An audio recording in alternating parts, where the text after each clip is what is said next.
Good morning, good morning. All right. So, last time we were talking about the Mormon expansion into northern Missouri. This is 1838. The stage is set, well, the stage is getting set for the Hawn's Mill Massacre in the Mormon-Missouri War. And the idea was, we talked about the apostasy and dissent in Ohio and in Missouri, the founding of the Danites to help expel those who are not, those who are basically being a thorn in the side of the church now, and because they're already dealing with so much from their Missouri neighbors.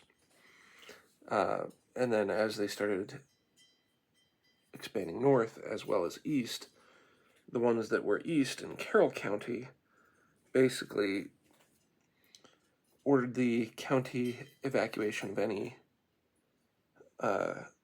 Mormons by August 7th, and they did this on September 20th.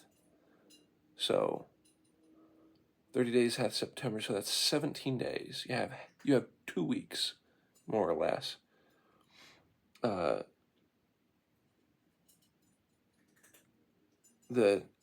Those leaders were furious that they did not leave Dewitt and gave 10 more days to evacuate, informed them if they have the Mormons that if they were not all away by that time they would exterminate us without regard to age or sex and throw our goods into the river.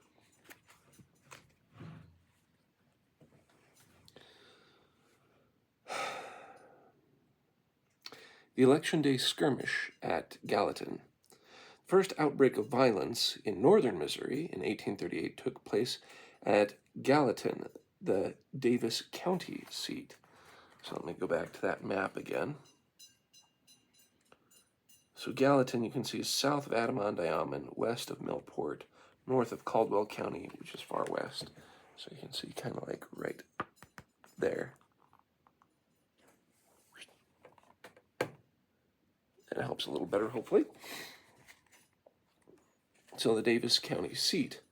In connection with the August statewide elections, Whigs had hoped to carry the county in the elections, even though Jacksonian Democrats had dominated the state for more than a decade. In 1836 presidential election, the total number of votes in the state was only 18,332, and Democrat Martin Van Buren carried the state by just more than 3,500 votes. In 1838, with margins this small and narrowing statewide, plus national unrest over the failing economy tied to the Democrat Party, Whig candidates hoped to make inroads in northern Missouri counties by courting the Mormon vote. However, in spite of political efforts made by Whigs, the Mormons continued to side with the Democrats. William Peniston, a frustrated Whig candidate for the Missouri State Assembly, attempted to turn the simmering anti-Mormon sentiment to his advantage. Previous to the elections, Peniston had tried to lobby Lyman White, one of the earliest Mormon settlers in Daviess County, for the Mormon vote, but White reportedly rejected the politicians and treaties because of Peniston's known association with the mobocratic forces in the county. Earlier, when White questioned Peniston about his former hostilities and his previous attempts to drive the Saints from their homes, as well as many abusive things he had said, Peniston reported that he never had any intention of driving them from their homes. He only tried to scare them, and if he could not, he intended to let them alone. Struggling to explain why he had made so many antagonistic public statements in relation to Mormonism, Peniston said he had been wrong and that he had been deceived by false reports without being acquainted with the people, and since he had become acquainted with them, he found that they were first-rate citizens. Unimpressed, White left Peniston's home, knowing that Mormons in the county would likely all vote against him. If Peniston could not... Jeez Louise.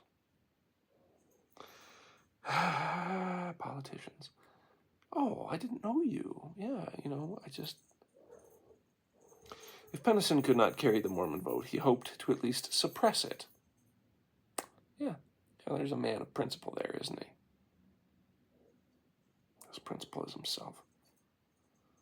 On August 6th, 1838, as men from the county gathered to vote at the polls in Gallatin, he climbed atop a barrel and called on the citizens and made a long speech abusing the Mormons all that he could, and said that he had been to drive the Mormons, and he would do it again. John Corrill reported that when Pennison saw that the Mormons were not going to vote for him, he made a flaming speech and said that Mormons ought not to be suffered to vote. As the Mormons pressed forward to vote, members of the angry crowd began to push forward and eventually attack them. The Mormons and their antagonists used clubs, boards, knives, and shards of broken pottery in the melee that ensued. While several injured on both sides of the fracas, no mortal wounds were inflicted. The first reports that reached Far West the next day were greatly exaggerated. See what I was talking about the other day? Joseph Smith was told that some 2 or 3 of our brethren were killed in consequence of the malignity of the Missourians, and that the men who were killed were left upon the ground and not suffered to be interred. This appalling yet incorrect report was coupled with information that the ballot violence was just the beginning, that a majority of the country were determined to drive the brethren from the country. Same thing can be said about when violence occurred, that this similar reports to the other side were given to other people. But anyway, Operation Adam Black. An expedition was immediately organized to go to Gallatin to investigate and to recover the bodies. Samson Avard, the leader of the Danites, set out with some 15 or 20 men. Joseph Smith, Hiram Smith, Sidney Rigdon, and dozens of others soon followed. When Smith's company arrived at the home of Lyman White, about 3 miles from Gallatin, we learned the truth concerning the said affray, which have been considerably exaggerated, yet there had been a serious outrage committed. Though no Mormons had in fact been killed and left lying in the street, the reports confirmed that the Mormons had been prevented by mob violence from voting. Fearing that Election Day violence in Gallatin would simply be used as a pretext by Adam Black to renew his efforts to oust Mormons from the county entirely, the Mormon Expeditionary Force determined to visit Black and get him to agree to uphold the law. Not only had Black's previous actions aroused the suspicion that he was involved in foul play, reports were already circulating that he was planning to lead a retaliatory strike against the Mormon settlement at Adam-on-Diamond. Joseph Smith explained that such reports were taken seriously, since just a few months earlier, Black had been engaged in endeavoring to drive the Mormons from Davis County, having personally ordered several Mormons to leave despite having no legal grounds to do so. In order to ascertain the truth of these reports, Joseph Smith dispatched a committee to know what Black's intentions were, and, as we understood, he was a peace officer. We wished to know what we might expect from him. This initial group returned shortly, having been insulted and rebuffed, so the prophet decided to accompany a larger body of Mormon men to meet with Black again. After Sam Snavard and a few others failed to convince Black to sign an agreement that he would deal justly with the Mormons, Joseph Smith visited him personally and reported that he was quite hostile in his feelings towards the Mormons. However, Black eventually signed a statement affirming that he did not belong to the mob, neither would he take any part with them, but said he was bound by his oath to support the Constitution of the United States. Having secured a signed statement repudiating any intended malfeasance, the Mormons left. Wow, it took that much pressure. Okay. So the first group gets rebuffed a second time, and then Joseph Smith finally signed an affidavit. Wow. Judge Adam Black escalated the anger of his fellow Missourians against the Mormons when he swore in this affidavit that Joseph Smith and others had threatened him with instant death if he did not sign a promise not to further molest the saints. Really? This is this affidavit, by the way, that they're showing, and that's the script to it. So let's continue reading. However, no sooner had the Mormon force departed than Adam Black hurried away to Richmond to swear out a statement denouncing the Mormon delegation and accusing them of threatening his life if he did not sign the aforementioned statement. He declared that the Mormons had threatened the lives of myself and other individuals, and did say they intended to make every citizen of said county sign such an obligation. In Black's version of the events, a force of 154 armed Mormons had coerced him to sign a document of which he did not approve, and they did it on the penalty of instant death. For his part, Joseph Smith swore to the effect that no violence was offered to any individual in his presence or within his knowledge. Nevertheless, the fact that an armed group of Mormons had crossed over from Caldwell to Davis County and then surrounded the home of a justice of the peace in what appeared to be a show of force and intimidation became a rallying point for anti-Mormon forces throughout the county and the surrounding region. If the goal had been to have Black on record as not supporting the mobocratic forces in Davis County, the end was not achieved by the encounter. Instead, Black renounced the agreement he had signed as having been done under duress, and he noised abroad the treacherous and violent intentions of the Mormons, stoking the fires of animosity. And here's Judge Adam Black's vitriolic accusations about the threats of the Mormons fueled fires of hatred against the saints.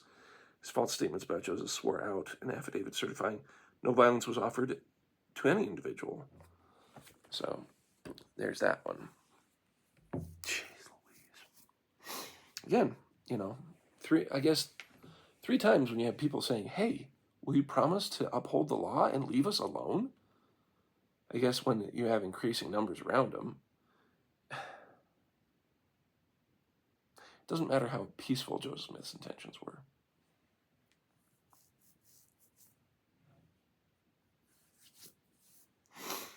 Still in the immediate aftermath of the Election Day violence, some more rationally minded citizens of Davis County sought to extinguish rather than fan the flames. On August 8th and 9th, a group of Davis residents and elected officials met with the Mormon leaders in an effort to sue for peace. The contingent was aptly led by John Williams, the victorious Democratic candidate who had defeated William Peniston for the Missouri House seat, for reasons that were certainly political as well as peaceful. Williams sought to contain the possible repercussions of the nasty Election Day affair. Also among the group was James B. Turner, who, the year before, had, for political reasons, refused to help Black drive the Mormons from Davis. At the end of the meeting, the two groups agreed to preserve each other's rights and stand in their defense.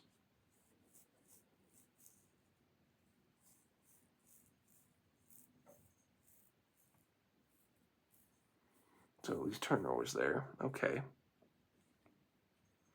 And all offenders were to be dealt with according to the law of justice. Were they?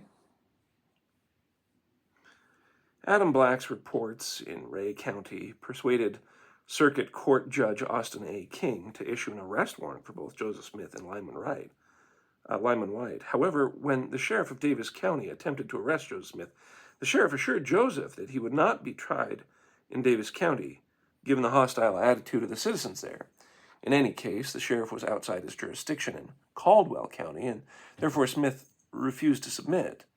Lyman White was another matter altogether. Since White lived in Davis County, the local sheriff had the authority to arrest him, but apparently decided against it after a determined and boisterous White resisted.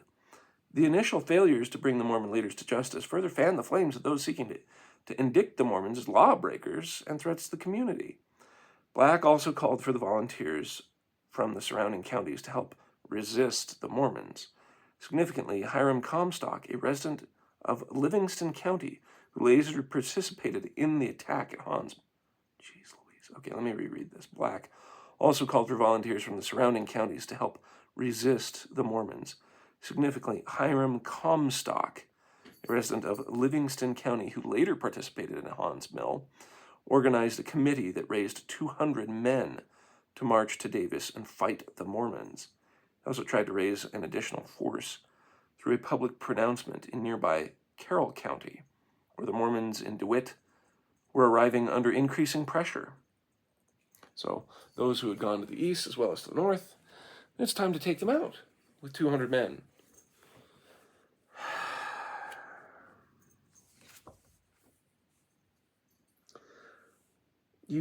Okay, so in reading Prophecy Key to the Future, they talk about how mob rules work. This is it. You want to see direct history, historical, how it works? This is how it works. You get people who are associated on one subject together, pronounce probably the most loud and organized person to lead them, and the mobs have the power of anonymity in a group and resolve to commit atrocities. And because they have anonymity, they're often much more violent. And so only those boisterous and specific leaders are the ones that get named, or anything else. Reports of a Mormon Indian League. On September 1st, several men from Brunswick, Chariton County, wrote Governor Lilburn Boggs regarding the threat the Mormons posed to the state. The men explained to the governor that there is a deeply laid scheme existing among these fanatics that will be highly destructive in character and at once subversive to the rights and liberties of the people.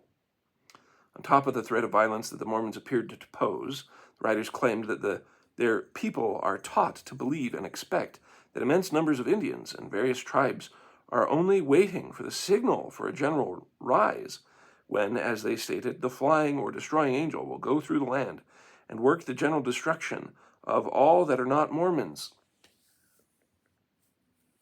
They're taking a prophecy in the Book of Mormon and twisting it.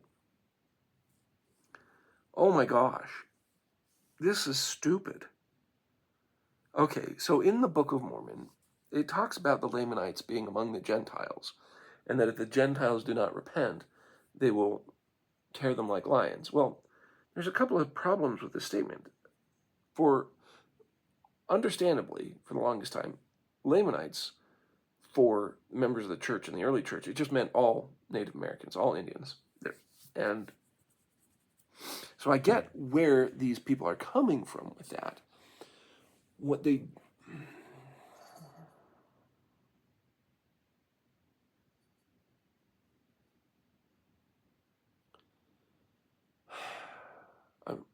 I'm trying to be generous to their position. I really am. At the same time, I look at how things are now, and you have to question that. I've been trying to figure out what does that really mean in this context, because we're way beyond this. I mean, for them at that time, sure, whatever. People take the prophecies as time goes on. Okay, so here we are with this kind of prophecy that the Lamanites are waiting in among they're integrated in among the Gentiles. That was not the case at that time, but that doesn't matter. That's not what people's hopes can be on, because you can take any prophecy and twist it towards what you want. But instead, I sit there and go, we don't exactly have a ton of Native American people among the entire population. Do we have a lot of people from Central and South America? Sure. But do I think they're going to rise up and destroy the nation? No, not particularly. Could they? Yeah, they could cause a lot of trouble if they wanted to. But on the other hand, later on, I think it was from the last 116 pages by Don Bradley, he explained that the root words of Lamanite have to do with unbelievers. The unbelievers would be among the Gentiles, which is, well, wait, aren't the Gentiles unbelievers already? Well, that's the thing. It depends on your distinction, because you have the Gentiles who are part of the church, and those who are just totally unbelievers. And those people can tear that apart. And so, again, that's me trying to figure out the application for that prophecy to this day. So I can't blame them, but it seems really stupid that they would try and, it's taking, like any anti-Mormon would. It's taking anything that's a teaching in the church or a writing in the church or said in the church and just making the worst of it instead of understanding it and twisting it to their means. Only a few days later, John N. Sapp, claiming to have been a former Mormon and Danite, added greater weight to this charge, also claiming that the Mormons were attempting to induce the Indians to join them, the said Mormons, in making war upon the Missourians, and that they expected to be fully prepared to commence war this fall or next spring at at farthest. Having the Mormons charged with inciting the Indians to violence played on both the racial animosity of white Americans towards Indians and the ever-present fear of attacks among the frontier communities. Charges of this nature were calculated to whip up public sentiment even more decidedly against the Mormons. I find that very rich, considering the fact that 6 years earlier, they refused to let the Mormons preach to the Native Americans. It's just, whatever. Yet even before these letters carrying the threat of Indian Mormon violence reached Governor Boggs had issued, yet even before these letters carrying the threat of Indian Mormon violence reached the governor, Boggs had issued orders that the state militia be turned out in consequence of possible Indian violence, suggesting that rumors of this nature had already reached his desk. Because of the Indian threat and the recent civil disturbances in the counties of Caldwell, Daviess, and Carroll, the militia was marched north and maintain the peace. Was to march north and maintain the peace.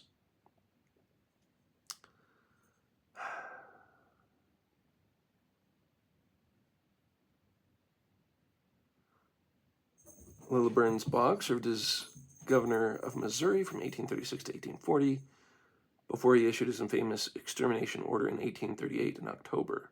Governor Boggs called up the state's militia to put down the Mormons solely on the strength of rumors he had heard. Yeah, that's great. Major General David Rice Atchison of the Missouri State Militia was commanding officer of the forces called out by Governor Boggs. When he arrived at Far West, he concluded that it was the Mormons who had been wronged, and he offered all in his power to disperse the mobs. So, here's Boggs. Here is the general who figured things out. And then the document opposite is, with the threats of mobs, the citizens of Dewitt appealed to Governor Boggs by this petition outlining the events and asking for his help, saying, "We therefore pray you take such steps as shall put a stop to all lawless proceedings." And the governor ignored the request. So, all right, let's read what these happenings are.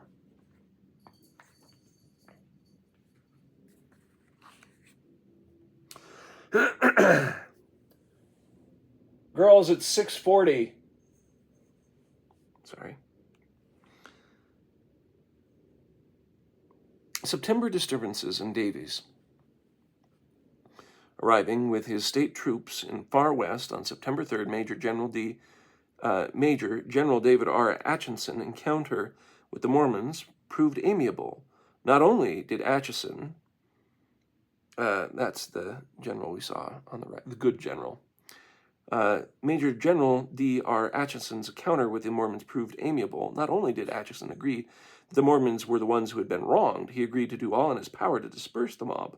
Furthermore, he and Brigadier General Alexander Donovan agreed to serve as defense attorneys for Joseph Smith and Lyman White in the forthcoming September 7th trial before Judge Austin King in Daviess County on the earlier charges stemming from the alleged threats made against Adam Black.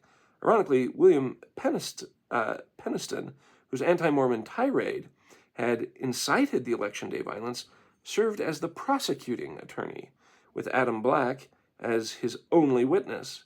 After hearing the case, Judge Austin A. King made no ruling, but bound the trial over to the next term of the circuit court and allowed Joseph Smith and Lyman White to go free after posting bonds as security. Vincent Knight recalled that following the trial, the arrival of the troops, we thought that the matter was settled, and we all went about our business. When the news of the trial reached the editors of the Western Star at Ray County newspaper, they surmised that a very different face has been placed upon the Adam Black affair than the one Black had so publicly claimed. The paper further concluded that the trial completely stamped Black, Comstock, and others with falsehood.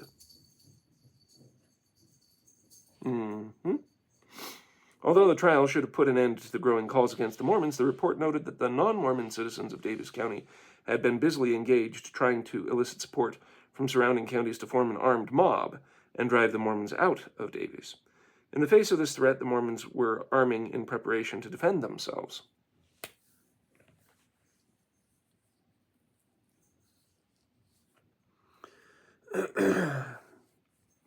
Following the trial, Atchison's force departed Far West, expecting that the outcome of the trial would placate the mobcratic forces in the area, but tensions only increased. On September 9th, Mormon officials in Caldwell County apprehended 3 men trying to smuggle stolen guns from Ray County through Caldwell to Davis to bolster the gathering mob forces there.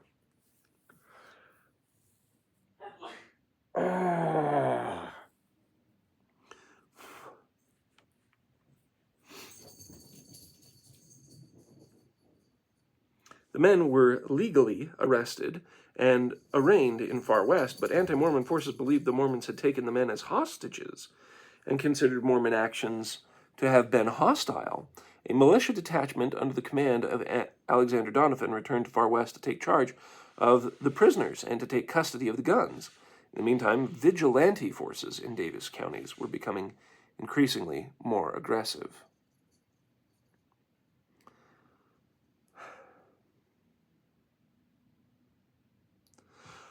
Although Atchison's and Donovan's troops temporarily forestalled any general assault on the Mormons living in Davis and Caldwell counties, tensions surrounding Dewitt in Carroll County were only escalating. That's the county off to the east of Jackson County. The Mormons there sought protection from Governor Boggs against the gathering storm.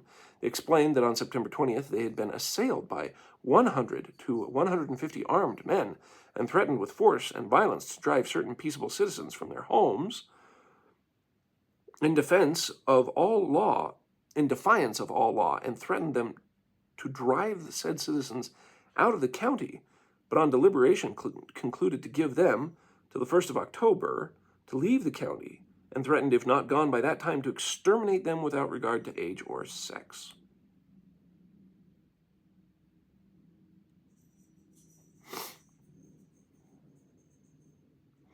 So, the Mormons were petitioning Boggs.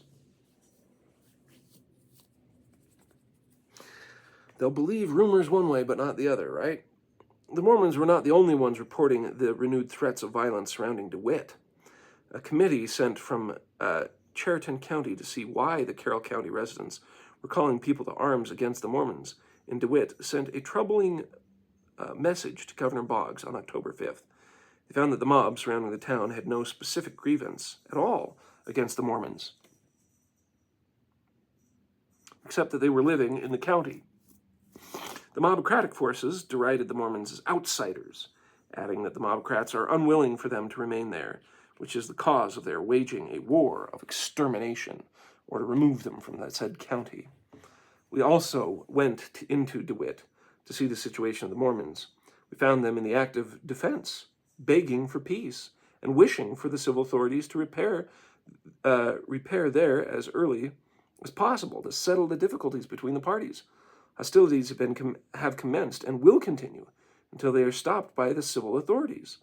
The hostile actions included random gunshots being fired at homes and in the direction of Mormon settlers in and around Dewitt.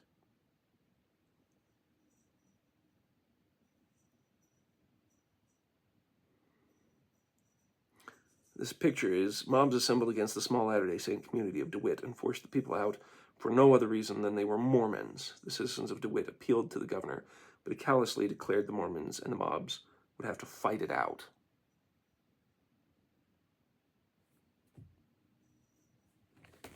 Here's the picture, or the painting.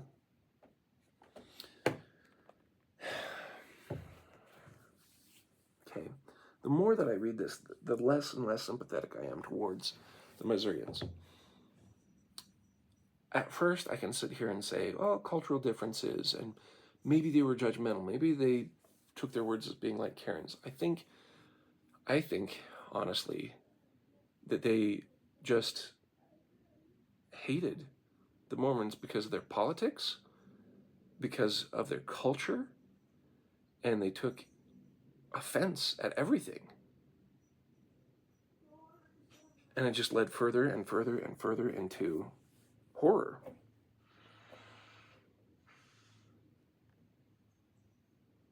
And any time the saints did anything to try and defend themselves,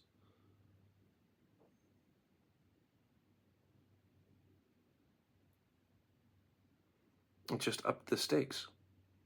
How do you deal with someone like this?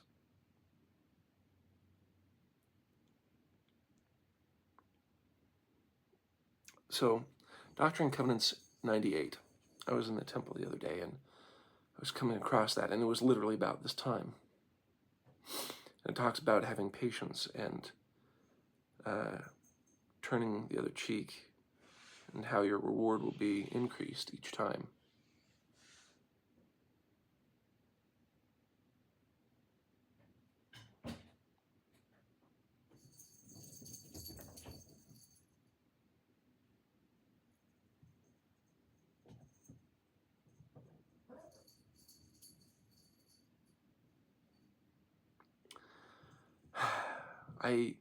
I'm deep in thought about the idea of, in literally, if Jesus Christ were in this exact situation, how would he handle it? What would occur? How can saints be so like Jesus Christ that they can be handled in the same way? I don't know.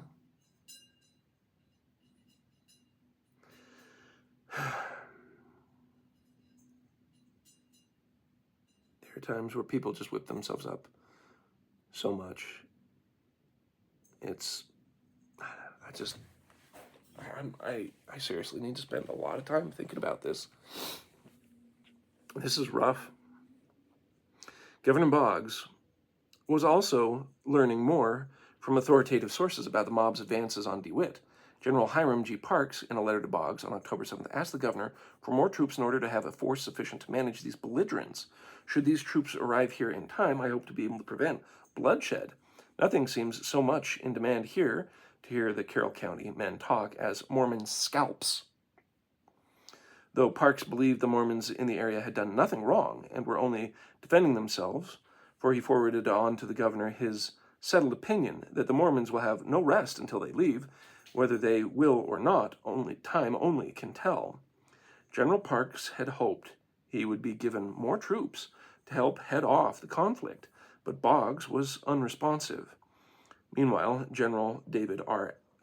Atchison made the fateful decision to prize pragmatism over principle. He ordered Parks to do what he could to disperse the forces, but above all, prevent any more armed Mormons from coming to the aid of Dewitt. He explained to Boggs in a letter that he had also suggested to Parks to urge it upon the Mormons in Carroll County to sell out and remove elsewhere, although the only basis for the assault on the Mormons residing in Dewitt was their religious affiliation. Atchison realized that the salient Mormon community could not survive indefinitely, surrounded as it was by hostile forces that grew larger by the day. Though the Mormons had purchased their lands legally, they were being ordered to leave because of who they were and what they believed, not because of some alleged transgression against the wider community. Even John Corrill, who was critical of Mormon actions during the Mormon War and who later left the church, explained, I never heard of any accusation that the people of Carroll had against the Mormons, but still they were determined that they should not settle in that county. Joseph Smith had personally come to Dewitt with a small relief force on the 6th of October to assess the grave situation. He explained, "We thought it necessary to send immediately to the governor to inform him of the circumstances, hoping from the executive to receive the protection which we needed, and which was guaranteed to us in common with other citizens. Several gentlemen of standing and respectability who lived in the immediate vicinity, who were not in any wise connected with the Church of Latter-day Saints, who had witnessed the proceedings of our enemies, came forward and made affidavits to the treatment that we had received and concerning our perilous situation, and offered their services to go and present the case to the governor themselves. A messenger was accordingly dispatched to His Excellency, who had made known to him our situation. But instead of receiving any aid whatever, or even sympathy from His Excellency, we were told that the quarrel was between the Mormons and the mob, and that we must fight it out." Yeah. Facing growing threats and actual violence near Dewitt, a governor's office that apparently entirely unwilling to help, and a state militia whose officials were actually encouraging them to give in to the intimidation and terror of the lawless, Mormon leaders decided to give in and abandon Dewitt. Without any support from state officials, it would have been only a matter of time before mobocratic forces, who by this time had secured a cannon,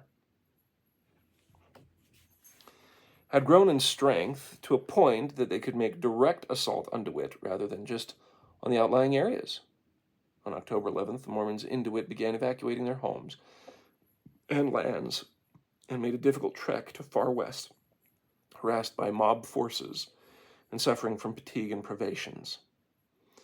While the Adam Black affair in Davis had allowed many Missourians to claim moral authority for the harassment of Mormons in Davis County, the blatant xenophobia exhibited in Carroll County, entirely free from justifiable antecedent, turned several Missouri newspapers against the mob forces. By late September, the Columbia Patriot had already concluded that there was neither cause nor justification for the mob actions taken against the Mormons. The paper surmised that the Mormons were not the aggressors, and in fact had been most vilely slandered. In the editor's opinions, there was no justification for the gathering of the mob because of salty sermons from Sidney Rigdon, or preposterous claims that the Mormons should be allowed to settle only in Caldwell County. Wherever in this wide land the government or individuals would choose to sell a man land, there he has the right to go, reside, and remain free unmolested, so long as he does not infringe the laws, be he Hottentot or Christian, Islamite or Mormon. The Patriot believed that an attempt to acquire Mormon lands superseded presumed community interests, that the mob forces think by raising an outcry against them and excising them to violence, they may be driven off their land, and their lands to be portioned out to other hands. The St. Louis Republican also concluded that the Mormons were the injured party, and that the statements of Justice Black and others were entirely false and groundless. Not even did the peaceful Mormon capitulation and appeasement in Dewitt allay tensions among mob forces. Rather, the victory only emboldened them. An exasperated Major General Atchison wrote Governor Boggs that although the Mormons had left Dewitt and therefore settled the tensions in Carroll County, a portion of the men from Carroll County with one piece of artillery are on their march for Davis County, where it is thought the same lawless game is to be played over, and the Mormons to be driven from that county, and probably from Caldwell County. Nothing, in my opinion, but the strongest measures within the power of the executive will be put down this spirit of mobocracy. Atchison explained that Parks had been unable to dispel the mob forces surrounding Dewitt because his militiamen were sympathetic to the mob and therefore would not take a forceful stand against them. Atchison reminded Boggs that the Mormon conflict had been in a high degree ruinous to the people and disgraceful to the state. I would again respectfully suggest strong measures to put down this spirit of mob and misrule or permit them to fight it out. If Your Excellency should conclude the latter expedient, best calculated to produce quiet and restore order, issue an order to me to discharge the troops and now engage in that service. if the governor is not going to authorize strong measures against mob forces, having militiamen under arms was not only costly to the state, but actually could have fueled the violence if the men, like those under the command of General Parks, sided with the mob in dereliction of their duty. Oh my gosh. Principled people in the army, principled people.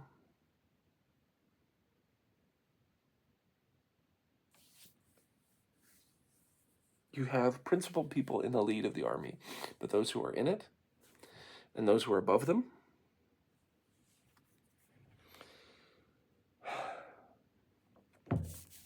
wow. Wow.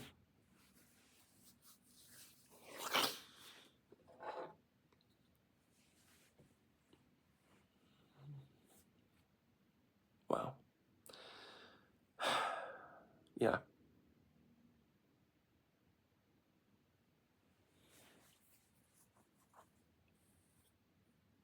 What would have stopped this? What would have prevented this?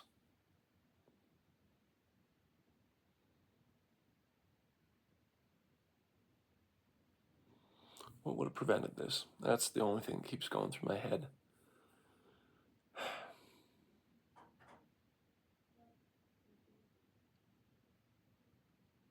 This is why you cannot give an inch to mobs.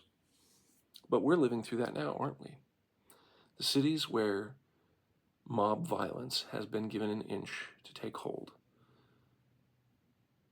the threat is always there. And there are weak rulers in those states and cities that do not prosecute those who are part of mobs. They do not prosecute those who are criminals. They release them out on the street again. And it only emboldens them. Whether you want to believe the best in people or because of their situation or anything like that, that does not matter. What matters is the result that if you give leeway to criminal behavior, it increases. It cannot be suffered to stay.